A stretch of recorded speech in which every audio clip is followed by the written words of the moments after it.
ನನ್ನ ಹೆಸರು ರೇಣುಕಾ. ನಾನು 7ನೇ ತರಗತಿ ಓದುತ್ತಿದ್ದೇನೆ. ಸರ್ಕಾರಿ ಹಿರಿಯ ಪ್ರಾಥಮಿಕ ಶಾಲೆ ದೇವಗೊಂಡನಹಳ್ಳಿ. ನನಗೆ ಬಂದಿರುವ ವಿಷಯ ಮಸೂರಗಳಿಂದ ಉಂಟಾಗುವ ಪ್ರತಿಬಿಂಬಗಳು. ವರ್ಧಕ ಮಸೂರವನ್ನು ನೀವು ಯಾವಾಗಲಾದರೂ ನೋಡಿರುವಿರಾ? ವರ್ಧಕ ಮಸೂರವನ್ನು ಚಿಕ್ಕ ಅಕ್ಷರಗಳನ್ನು ಓದಲು ಇದನ್ನು ಬಳಸುತ್ತಾರೆ. ಇದನ್ನು ಜಿರಳೆ ಅಥವಾ ಎರೆಹುಳುವಿನ ದೇಹದ ಭಾಗಗಳನ್ನು ವೀಕ್ಷಿಸಲು ನೀವು ಬಳಸಿರಬಹುದು. ವರ್ಧಕ ಮಸೂರ ಒಂದು ವಿಧದ ಮಸೂರ. ಮಸೂರಗಳನ್ನು ಹೆಚ್ಚಾಗಿ ಕನ್ನಡಕ, ದೂರದರ್ಶಕ ಮತ್ತು ಸೂಕ್ಷ್ಮದರ್ಶಕಗಳಲ್ಲಿ ಬಳಸುತ್ತಾರೆ.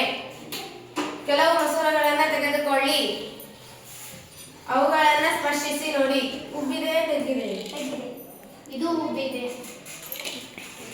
ಅಂಚಿಗಿಂತ ಮಧ್ಯದಲ್ಲಿ ದಪ್ಪನಾಗಿರುವ ಮಸೂರಗಳು ಪೀನ ಮಸೂರಗಳು. ಮಧ್ಯದಲ್ಲಿ ತೆಳುವಾಗಿದ್ದು ಅಂಚಿನಲ್ಲಿ ದಪ್ಪನಾಗಿರುವ ಮಸೂರಗಳು ನಿಮ್ನ ಮಸೂರಗಳು. ಮಸೂರಗಳು ಪಾರದರ್ಶಕವಾಗಿದ್ದು ಬೆಳಕನ್ನು ಹಾದುಹೋಗಲು ಬಿಡುತ್ತವೆ ಎಂಬುದನ್ನು ಗಮನಿಸಿ.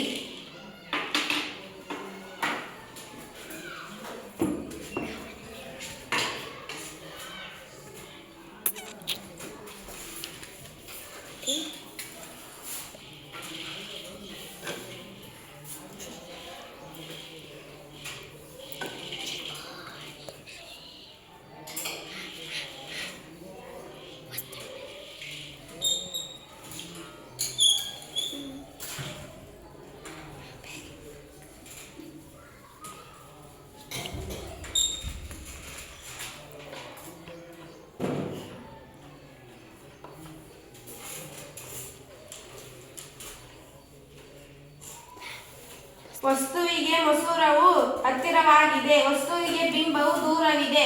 ಬಿಂಬದ ಲಕ್ಷಣಗಳು: ಬಿಂಬವು ತಲೆಕೆಳಗಾಗಿದೆ, ಪರದೆ ಮೇಲೆ ಮೂಡಿದೆ. ವಸ್ತುವಿಗಿಂತ ಬಿಂಬ ದೊಡ್ಡದಾಗಿದೆ. ಇದು ಸತ್ಯ ಪ್ರತಿಬಿಂಬ.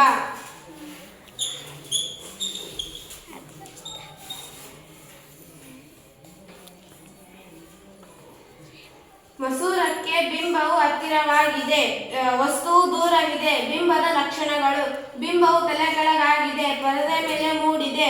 ವಸ್ತುವಿಗಿಂತ ಬಿಂಬವು ಚಿಕ್ಕದಾಗಿದೆ. ಇದು ಸತ್ಯ ಪ್ರತಿಬಿಂಬ.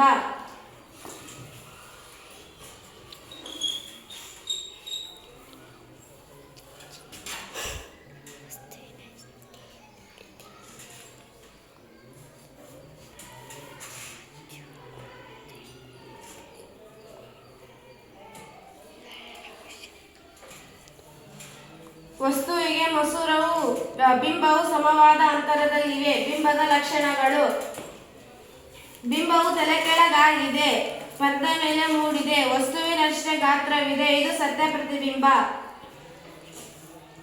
ನಾನು ಪೀನ ಮಸೂರವನ್ನು ತೆಗೆದು ನಿಮ್ನ ಮಸೂರವನ್ನು ಇಡುತ್ತೇನೆ.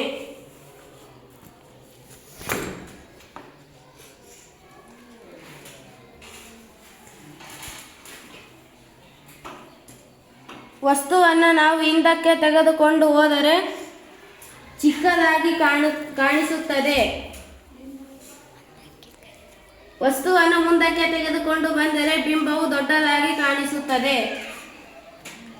ಇದು ಪರದೆ ಮೇಲೆ ಮೂಡುವುದಿಲ್ಲ, ಅದಕ್ಕೆ ಇದು ಮಿಥ್ಯಾ ಪ್ರತಿಬಿಂಬ.